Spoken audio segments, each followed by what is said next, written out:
इस्लामाबाद की इंसदाद दहशतगर्दी अदालत ने एंटी करप्शन पंजाब में दर्ज केस परवेज इलाही का एक रोजा राहदारी रिमांड मंजूर कर लिया। दौरान समाअत परवेज इलाही को अदालत के रूबरू पेश किया गया। जज ने इस्तफसार किया, परवेज इलाही की कब जान छूटेगी। वकील सफाई ने कहा, किसी भी शहर और किसी शहर के चक्कर लगवा रहे हैं। जज ने मुकालमा किया, आप लोगों ने भी मचल के जमा नहीं करवाए। तफ्तीशी ऑफिसर ने बताया, परवेज इलाही के खिलाफ एंटी करप्शन की इंक्वायरी चल रही थी। एंटी करप्शन पंजाब में दर्ज केस परवेज इलाही का एक रोजा राहदारी रिमांड मंजूर। इंसदाद दहशतगर्दी अदालत ने महफूज फैसला सुना दिया। एडीसी जज अब्बुल हसनात जुल्करनैन के रूबरू समाअत। परवेज इलाही की इंसदाद दहशतगर्दी अदालत में पेशी।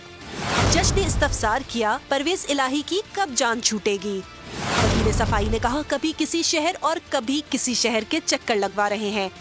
जज ने मुकालमा किया, आप लोगों ने भी मचल के जमा नहीं करवाए।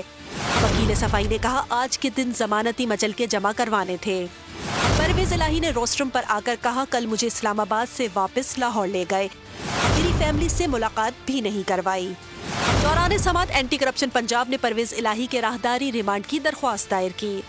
तफ्तीशी अफसर ने बताया, परवेज इलाही के खिलाफ एंटी करप्शन की इंक्वायरी चल रही थी। जज ने इस्तफसार किया, क्या आपको मालूम है कि आपके खिलाफ इंक्वायरी चल रही है। परवेज इलाही बोले, मेरे तो फरिश्तों को भी मालूम नहीं। अदालत ने इस्तफसार किया, इंक्वायरी बताएं कब से शुरू हुई। वकील सफाई ने कहा, रात को डीजी एंटी करप्शन बैठकर मुकदमा बनाते रहे हैं। तफ्तीशी अफसर ने बताया, परवेज इलाही को 7 सितंबर को एंटी करप्शन ने शामिल तफ्तीश किया। अदालत ने दलाइल सुनने के बाद फैसला महफूज किया, जिसे बाद में सुनाते हुए परवेज इलाही को एक रोजा राहदारी रिमांड पर एंटी करप्शन हुकाम के हवाले कर दिया।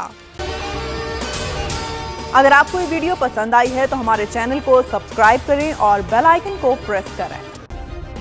सब्सक्राइब करें और बेल दबाएं ताकि कोई खबर रह न जाए।